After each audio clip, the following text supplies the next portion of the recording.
We got stranded in Tulum trying to get to Mérida, Mexico. Our car rental reservations meant absolutely nothing because when we got to the car rental place, they had no cars available. We were stranded in Tulum, but a random city bus saved the day. It wasn't our plan, but it reminded us to trust God when our plans fail. In this video, we are going to take you through all the twists and turns from the chain and the padlock on the car rental place door to the worst bus ride of our lives. And we're also going to give you 5 travel tips that you can use when you encounter struggles traveling in another country. Let's get started. So we met a beautiful couple, James and Tamika. Black love, black travel. Last night of the 2-day retreat on the Resilient Lady, we met some wonderful people. Introduce yourselves, please. Yes. And we Tamika met this beautiful and James from Mexico. We have some Mexico expats here. And, wonderful, God wonderful blessed people. us. Yes. We met them on a work trip, and they happened to be expats. We right? had never met black expats before. Right, We had right. watched YouTube videos and we were looking to become expats ourselves, but didn't really know where we would go in the entire world. And we met them on a work trip because she and I are both travel advisors. And they're expats, and they've been living in Mérida, Mexico for the last 4 years. Mm-hmm. Yeah, for the last 4 years. So we were very inspired by their story, and their lives were kind of parallel to ours, and it was very encouraging. And so we had already had a trip planned to Tulum for the holidays. I want to turn you. Oh, well, you know how people say, oh, you meet people, they be like, oh, we're going to do lunch, or, oh, let's get together. You know, and they were like, hey, y'all can come to Mexico, Mérida, and stay with us. Our house, our home is open to you, and anytime you want to come. So we were like, we're going to be in Tulum, and come to find out, Tulum is only like 3.5 hours away. So they opened up their home to us, and, you know, it was such a God connection when we met them, for them to even offer, and then for us to accept. We accepted. We took them up on that. We sure did. Yeah, we took them up on we that. sure did. So we stayed in touch, and then so now fast forward to Tulum. So we spent like 7 days, 7 nights. 7 nights in Tulum for Christmas, and then we had made a car rental reservation before we even left. We made the reservation to pick up the car in Tulum, and we were going to drive to Mérida, stop at Chichen Itza. Right. You know, we had our little plans all set, and so we took it on the last day of our hotel stay. We took a cab to the car rental place. And got to the car rental place, and well, first the cab driver dropped us off like at this little shopping center, right outside of the shopping center, where we couldn't even see the car rental place because she couldn't pull in because you had to pay to park and pull in there. So she parked on the outside, dropped us off on the curb, and with our luggage. luggage. Yeah. We only had 2 bags, but one of them was real heavy. Yeah, they're 2 bags. Heavy because I'm a. But she pointed over there. She said, "See, hurts. See?" And we looked. We were like, "Oh yeah, there it is over there." Right.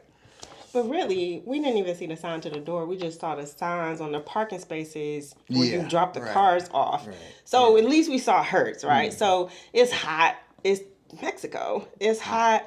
And now we took a cab to the city center to get a rental car. It hurts. Yeah, Hertz rental car. Today is Saturday. I don't know what the date is. Saturday. Christmas was Thursday. Yeah. I don't know, 28th. Yeah, it's the 28th. Yeah. How y'all doing? Good.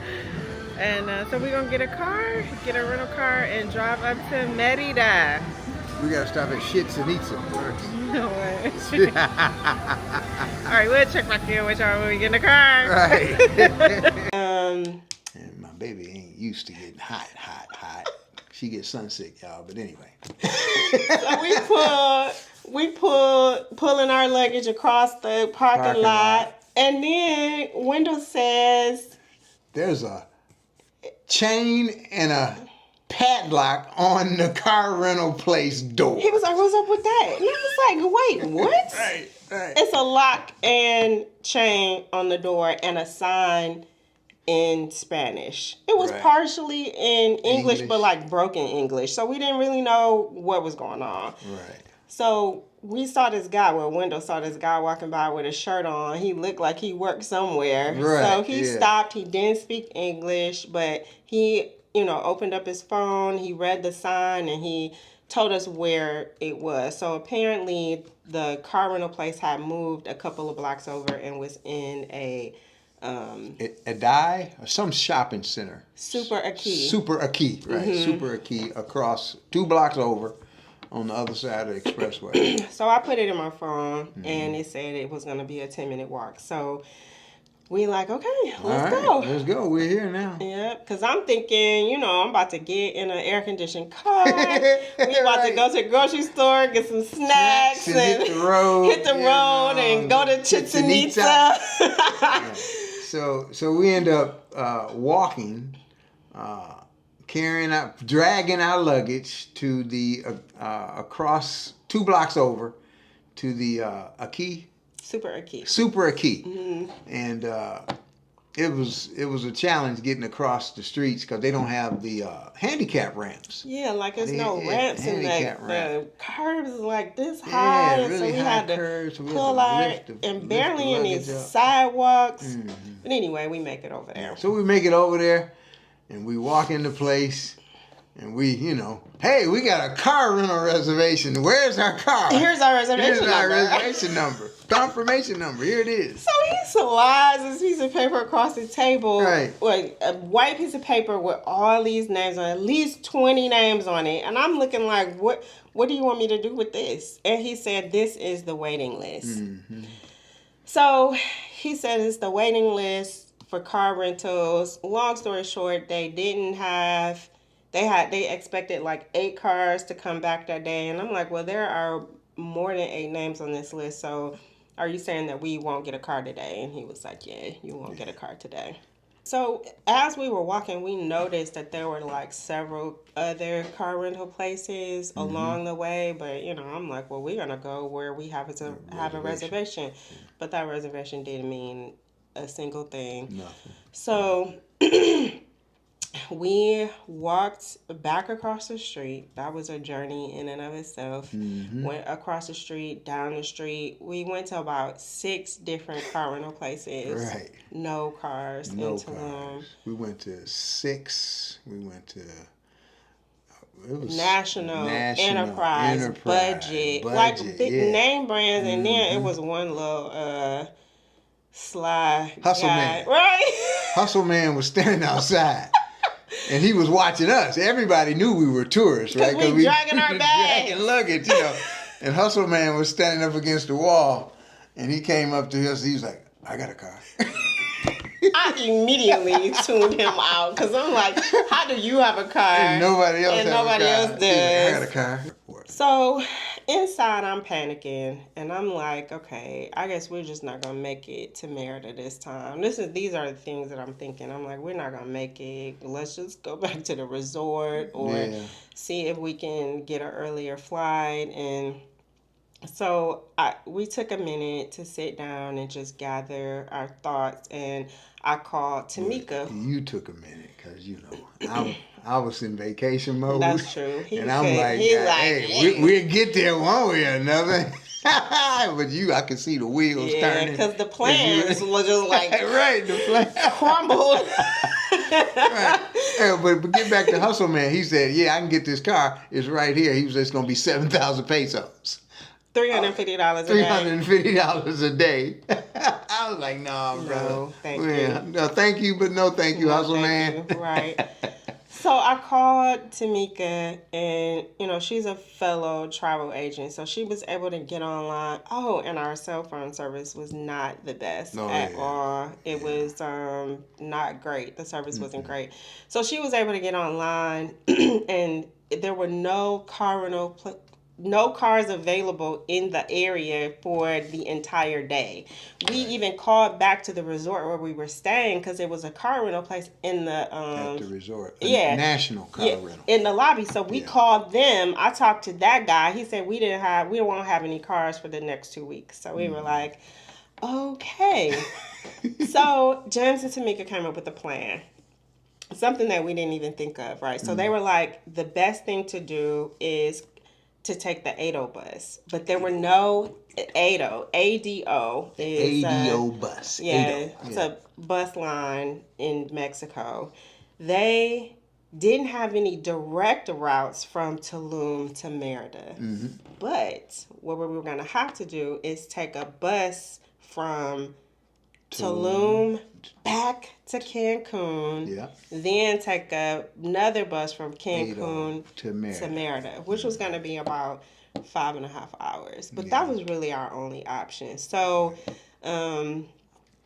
make a long story short, we take a taxi to the ADO. Because they don't have Ubers in Mexico. Not Tulum, in that part, the Riviera Maya, right? Yeah. So we took a taxi to the nearest ADO bus station. Mm-hmm. So tip number one, if you want to rent a car in Mexico. It depends on the season though. No, it don't. Yes, it does. It said that in all the reviews. Oh, really? When they went there, there wasn't no rent-a-car there. Their reservation didn't matter. You read that? Yeah. Why didn't you tell me that? You read that in a review? Yeah, I mean, not all the reviews said that, but some of them did say that. So we getting on the bus, guys. It was a long line outside. Tamika is a lifesaver. She was able to get online and get our tickets because we missed the first bus. Standing in line, trying to get up there to get our tickets. Because it was a long line. It was hot, like in the 90s, and it was a long line outside the bus ticket purchase place. And the people were standing like they were used to this long line. And I'm like, okay, the line ain't moving, the line not moving, the line not moving. And I'm looking at the clock. The clock is just ticking. The first one was at like 3:20. 3:20 came and went. Mm-hmm. The next one was at 3:45. Yeah. And then Tamika text me the ticket. So we're like, phew, because we would have still been in line. Yeah. So we go over to where the buses were. And it's like a terminal. Mm-hmm. It's like a bus terminal. Buses pull up. It was like not a very large terminal. I think it fit like maybe 3 or 4 buses, right? Mm-hmm. So the buses just happened to be running late that day too. So there was another looked like American family. It was like a husband and wife who looked like a daughter. Mm-hmm.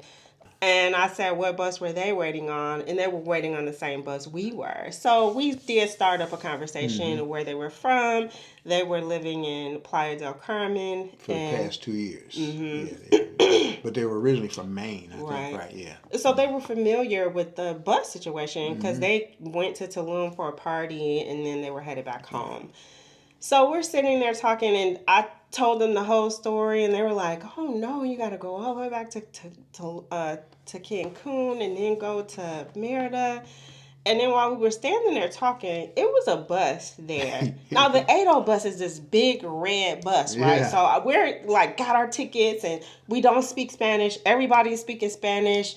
We're going up to the bus driver, showing them, because the bus was running late and we didn't know. And it wasn't like a bus number that correlated to the ticket. So and the announcements were in Spanish. Right. Is that our bus? So we didn't want our bus? Right. So they were like, no, not here yet. Not here yet. Right, so I'm looking for the big red bus. Right. The big, clean, shiny, air-conditioned bus. Right.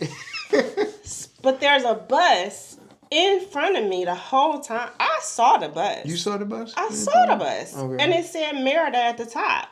But I was so laser focused on not missing this 3:45 bus right? Because I'm like, that's not the bus. We don't have a ticket for that bus.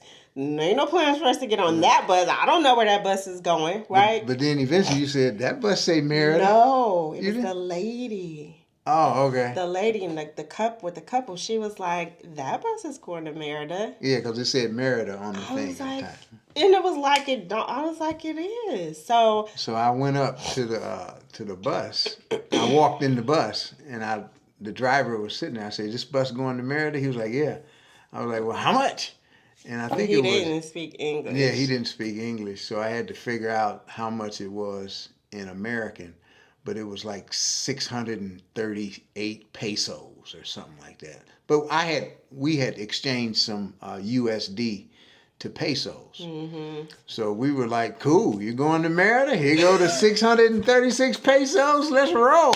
Now my we wife get on here. the bus? No, you got to tell them this. What? Because, the bus is a little crowded, right? But I think very it's some crowded, seats but back I didn't there. even see how crowded it was. And you going to say, well, honey, we can't sit together. I'm sitting right here. That is not what happened.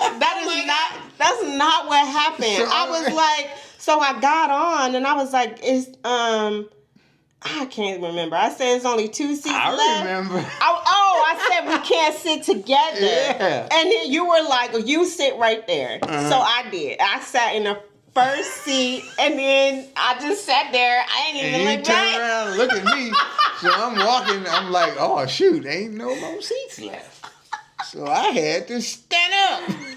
But it was a city bus, y'all. Yeah, it was a city bus. So it was a city bus, so it was a bunch of people. It was stops. So people were, getting picked up to go to work and getting off of work and just like a regular city bus with stops. So it didn't take the express route where you just expressway, paved, really nice highway to Mérida.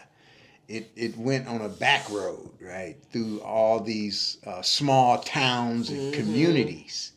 And it made, I can't even say how many stops. I have no idea. Yeah, I can't even. And the AC on the bus was like, it was freezing. in the It was deep like freeze. It was like a deep freeze. Yeah, it was cold in there. But I did eventually get a chance. So a person got off, they stopped, and I did get a chance to sit down. Eventually. It was like the first stop. I didn't know he was standing up, but he wasn't standing up. That was one of the worst bus rides. And it was how many, 5 hours? It was 5.5 hours. So that's what I was thinking. I think it was only like 4 because of the time change. Because, time changed when we got to Mérida. So I think it took like 4 hours. Mm-hmm. But it got dark. It was pitch black. We was going through all these random neighborhoods. Everybody on the bus, didn't speak English. They spoke Spanish, locals. And they were locals. So getting off, going, coming. Because what I did do, I was able to do when we first got on the bus, I was able to put in Tamika and James' address into my phone from where we were to see that we were going in the right location. I mean, it's only one Mérida. And I was able to text her and send her a picture of the bus, although it wouldn't go through. It eventually did. So we got there. We eventually got there. And it was a long, unexpected ride, but we got there and we had an amazing time. Yeah. And I have to tell you, it was for me, it was really a testament of really trusting God because all of my plans failed, all of them failed, and we had such an amazing time, really life-changing for me when we did get to Mérida. Yeah. And I really felt like the enemy was trying to stop us from getting there and discourage us. But we kept going and just trusted. It was like following breadcrumbs each along the way. And we did that. We trusted God, and God really blessed us in the process. Yeah, and that's how I look at it too. Because our desire is to move to Mérida, right? That is our and God knows our desire, and it was a testament to when our plans don't go the way we plan them. We can make plans, but don't plan the outcome. So here are 5 travel tips that you can use. And we came up with these 5 travel tips based on our experience that we just had trying to get from Tulum to Mérida, Mexico. Number one is learn some key phrases in the language of the country you're in. And they don't have to be like a lot of words, just They're not fluent. You don't have to be fluent. you don't have to be but fluent. Learn some key like travel phrases. Like where's the bus station? Something like that. And download Google Translate. That's a good app to download. Number 2, carry some travel essentials like extra snacks or extra water or a portable charger. Number 3 is do not solely rely on your online reservations like we did. We just made a reservation like we're here in the U.S. because I guarantee you we could go to any car rental place right now in the U.S. We live in Detroit. We could go get a car, right? But if you're traveling to another country, you don't know how that works. So don't solely rely on your online reservations, but call the place, make sure they have some cars available. And especially during peak travel seasons, because we were just traveling Christmas and New Year's. So, and they did share with us at the car rental place that when you make those reservations in the U.S., they don't know the availabilities of cars in another country. Right. Yeah. Number 4 is have a backup plan. Yeah, have a backup plan. What does that mean? That means if your car reservation doesn't work out, have the local bus schedule handy and know what the other options are, like shuttles and buses. Because really, we didn't even contemplate those things. So have a list of alternative transportation. Yeah. Last, but I think this is the most important, is always remember traveling is an adventure, right? And in that adventure, there's going to be twists and there's going to be turns.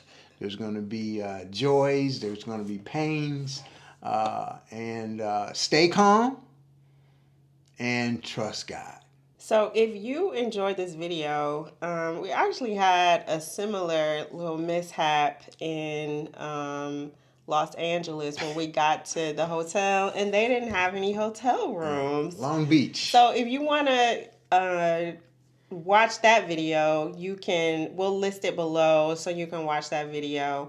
But if you like videos like this, we talk about cruise tips and group cruises and travel tips. We would appreciate that you would subscribe to our channel and stay tuned for more videos like this. All right. Black love, black travel. Bye for now. Peace out.